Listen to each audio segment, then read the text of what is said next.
छोटी सी कहानी है और ये मैंने कहीं पर सुनी थी। मैंने सोचा कि आपसे भी साथ शेयर करना चाहिए, तो मैंने कुछ इस तरह से उसको रिसाइट किया। लिखा था कि एक राजा था, सुबह सैर करने के लिए अपने महल से अकेला निकलता है। होता ये है कि रास्ते में उसने एक किसान को पसीने से तरबतर थका हुआ देखा, और वो किसान जो था अपने खेत में लगा हुआ था, काम करे पड़ा था। राजा ने पूछा, भाई आप इतनी मेहनत करते हो तो एक दिन में कितना क्या कमा लेते हो? How much you earn in a day?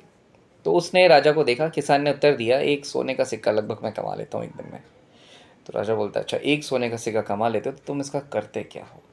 तो उसने किसान ने कहा कि राजन, ऐसा है कि एक सिक्का कमाता हूँ सोने का एक दिन में, तो एक चौथाई हिस्सा मैं खुद खा जाता हूँ, दूसरा चौथाई हिस्सा जो रहता है वो मैं उधार दे देता हूँ, तीसरा चौथाई हिस्सा जो रहता है उससे मैं ब्याज चुकाता हूँ, और बाकी का जो चौथाई हिस्सा रहता है वो मैं कुएं में डाल देता हूँ।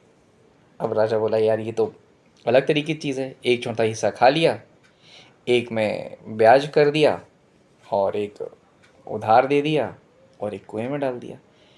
तो राजा बोलता है, ये बात मुझे थोड़ा सा समझ में नहीं आई, ये तुम मेरे साथ पहेली क्यों बुझा रहे हो?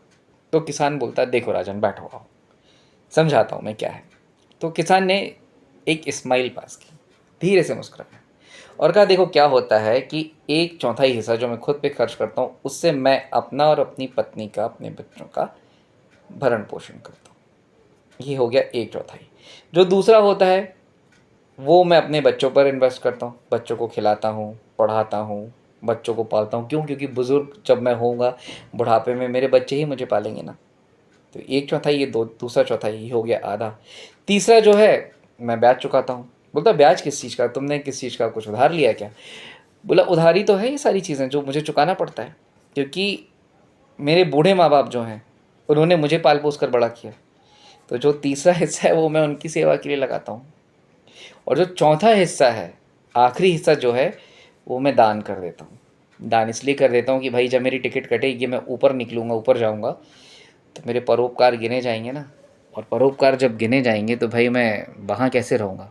तो मैं वहाँ सुख शांति से रह पाऊँ, तो ये चौथा हिस्सा मैं कुएं में डालता हूँ, मतलब परोपकार में इस्तेमाल करता हूँ। तब राजा की अक्ल ठिकाने लाती है। वो बोलता है कि हाँ वाकई, ये जो किसान दिन भर मेहनत करता है, कुछ ना कुछ तो कर रहा है, कुछ ना कुछ तो जोड़ रहा है।